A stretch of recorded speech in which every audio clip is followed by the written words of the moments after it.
The broadcast is now starting. Okay, first off, I want to thank those of you that are here and on time. I appreciate it.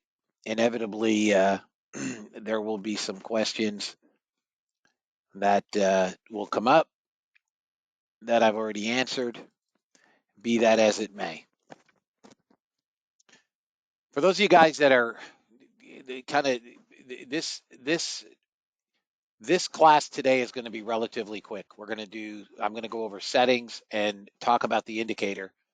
And then tomorrow and the day after, we're actually going to trade it, or at least attempt to trade it. The presumption being that there will be some trades to do. But in any event, as Greg, my buddy Greg has been in the room, Greg has talked about market structure and things like that. So what I did was I went and built or had programmed an indicator based on market structure. All right.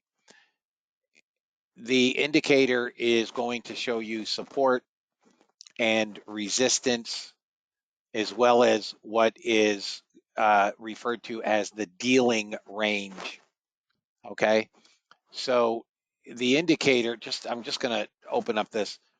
You'll notice here in gray up at 21,516, that's the dealing range high. And the dealing range low we just broke, which was here, which happened to be at yesterday's close, right? So that was the complete range that it was trading in. I've tried to change this gray to yellow and it won't allow me to change colors. So I have asked the programmer to redo this.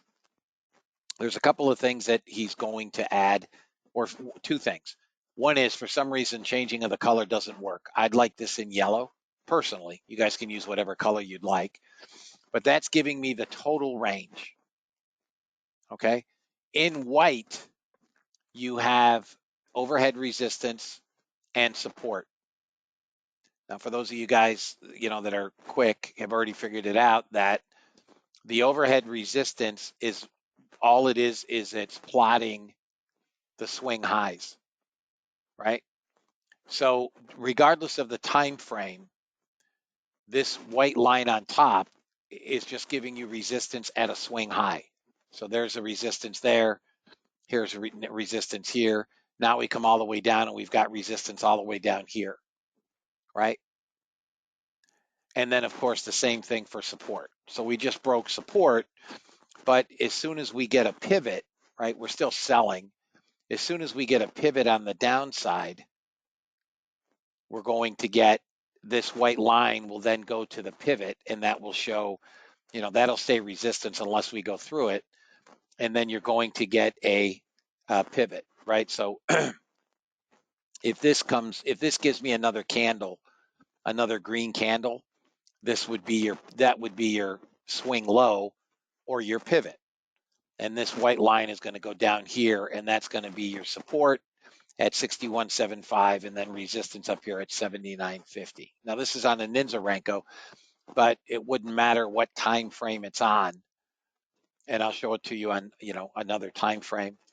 The indicator also plots break of structure, and it is identifying break of structure based on a sequence of lower highs and lows, okay? Or inversely for longs.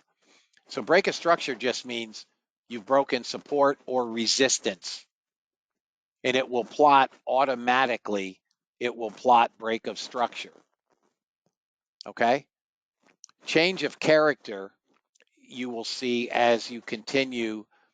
So once you've broken structure, I guess that's the ES on the algo.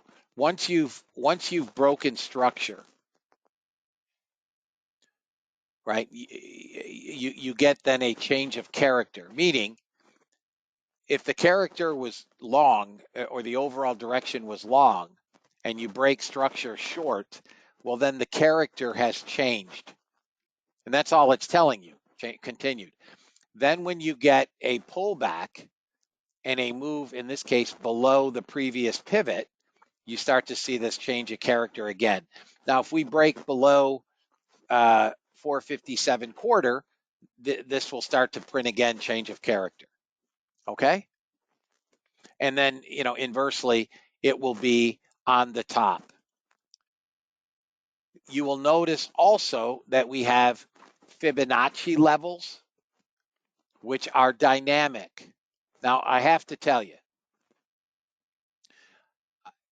historically, I have never been a Fibonacci person, right? Many of you that are currently in the room for this education have been around a long time. Johan has, Veronica has, you guys have been around, some of you guys have been around a very long time. You guys know that I am not, historically, I have not been a Fibonacci guy. Okay. Let me interrupt. All right, guys. So I have become somewhat of a, how about I say this? I have become less skeptical. So, some of you may get a chuckle out of that, but I have become less skeptical. I don't find a whole huge value in, small time frames, but on that 15-minute, it's pretty dynamic. In any event, we're in a downtrend. We get a retracement to the 38% level and another move lower. We just retraced exactly to the 38. The presumption is we're going to keep going, right? Because it's a shallow retracement, and this should keep going. Also, so these levels on Fibonacci are dynamic, meaning they will flip. So right now, this is telling me I have a 23% retracement here based on the current market of short, 38.2 based on the current market of short, 50% based on the current market of short. However, should this little Ninjarenko flip to longs, these Fibonacci's will then flip below and give you the long retracements. So they are dynamic. They're not fixed. Okay. Lastly, on this indicator, you'll see this dark blue line, or I guess medium blue line.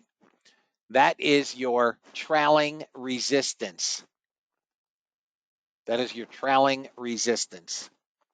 And that will be prevalent on all of them. I just didn't make the lines thick enough on this one. But when we go over the settings, I'll do it. Okay. It's your 50% trailing resistance. So you'll notice here on the 15-minute, we broke down below the 50. We tagged the 68. Had a conversation with Sean yesterday, and that happens to be his favorite area. So we got this sell yesterday, a 15-minute retracement all the way back up to the 61.8, and then a failure. Okay. You'll notice, though, in the ensuing candles, we backtest the 50% retracement and fail once, twice. Okay. The indicator is also going to tell you, based on internals, whether we are in a bullish or bearish bias. Whether we are in a bullish or a bearish bias. Okay? Right now, it's telling me the bias is bearish consolidating. So we are more than likely going to continue the downtrend. We just traded into this area, this supply zone. You'll see OB. That's order blocks. There were buyers back here at 5 a.m. So you oftentimes hear Greg talk about where he last had buyers and where he would go long, right? Or where he would go short where there were sellers. Well, here we had buyers that came in at 5 a.m., that green bar, and then this ensuing green 15-minute bar, and that has formed this area here again, dynamically, if we go through the bottom of this, that will disappear, right? So we have order blocks there. The other thing you'll see on these charts is imbalance. It'll say IMB, okay? What the imbalance really is, like here, is up in here on this 1 minute. Those are fair value gaps, okay? They're fair value gaps.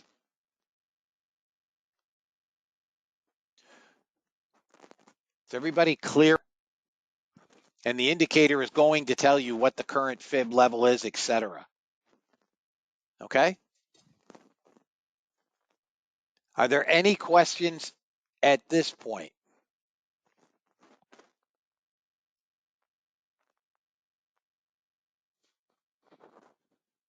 Any questions? I mean, it's, like I say, fairly self-explanatory. Dotted green line, yesterday's close. I put that in there myself.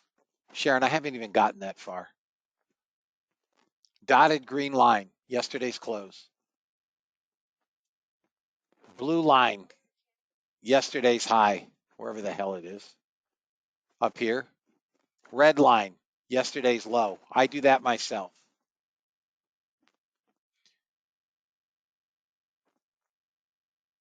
Yeah, the gray line on the bottom is getting overlapped.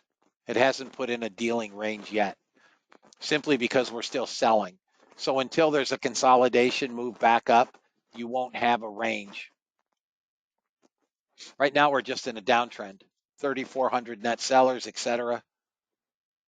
No, fib is not from one gray line to the other. Nope. Nope. Let's not worry about how Fibonacci's are calculated. All right, guys. I'm not going. I'm not going. Most of you know how to do a Fibonacci retracement.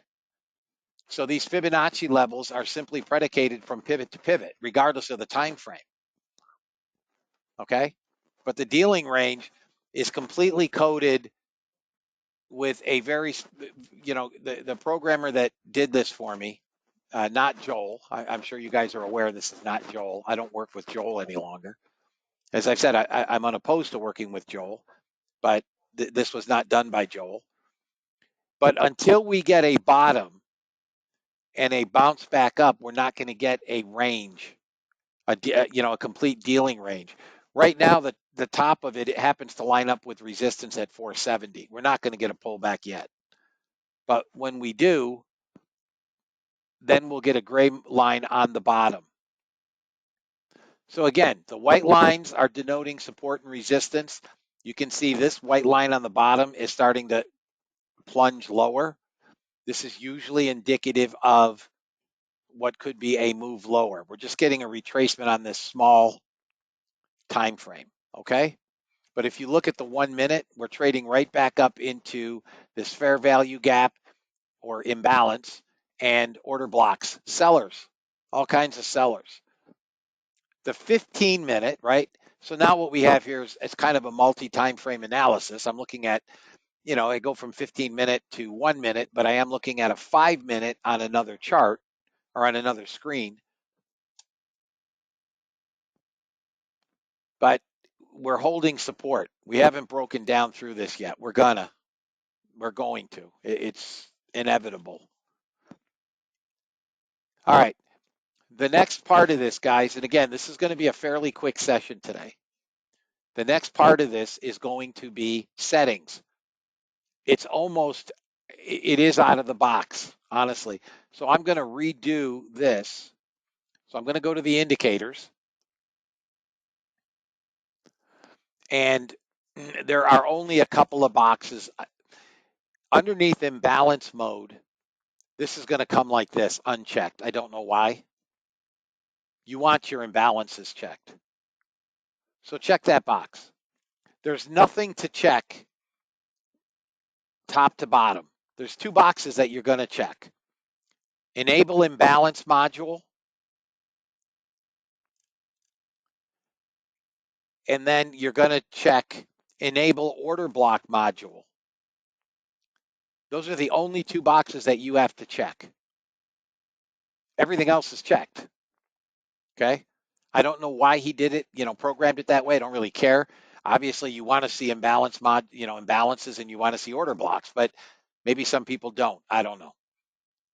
The other thing is the start time. I run mine imbalance start time uh, from 8 a.m. until 4. Now, if you're going to trade in the overnight session, so if you're going to trade at 8 o'clock at night or 1 o'clock in the morning, you're going to have to change these settings, not necessarily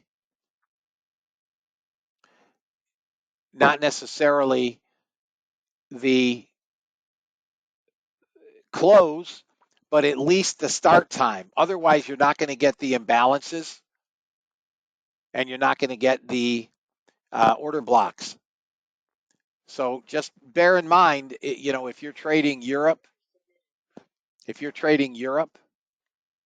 3 a.m. in the morning, for instance, you're going to want to make that 03 a.m. Okay? All right. So there's only the 2 blocks that are checked, or the 2 boxes. That's all you need to do. Now, like here's the fib line.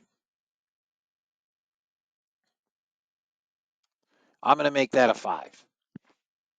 All right. I like it thick. You guys can make it a 3, leave it a 1, which it's out of the box is a 1.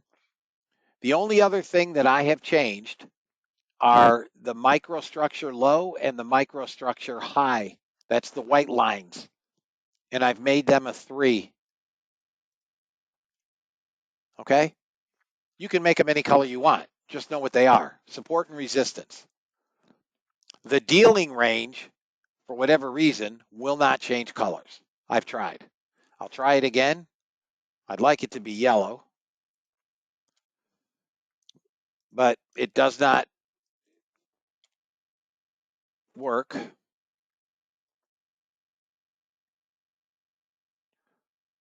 And you can see it, nothing changed. It's still gray. Okay?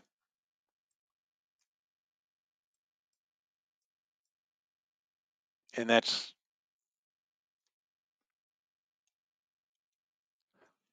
it, guys. That is it. Does anybody have any questions on what I covered today?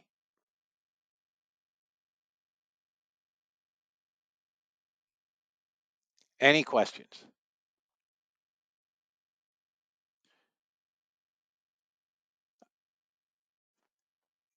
There's no universal, we're all going to do the same thing. Everybody's going to trade a 1 minute, a Ninja Renko, and it has to be a 20-4 or /4 and a 15 minute.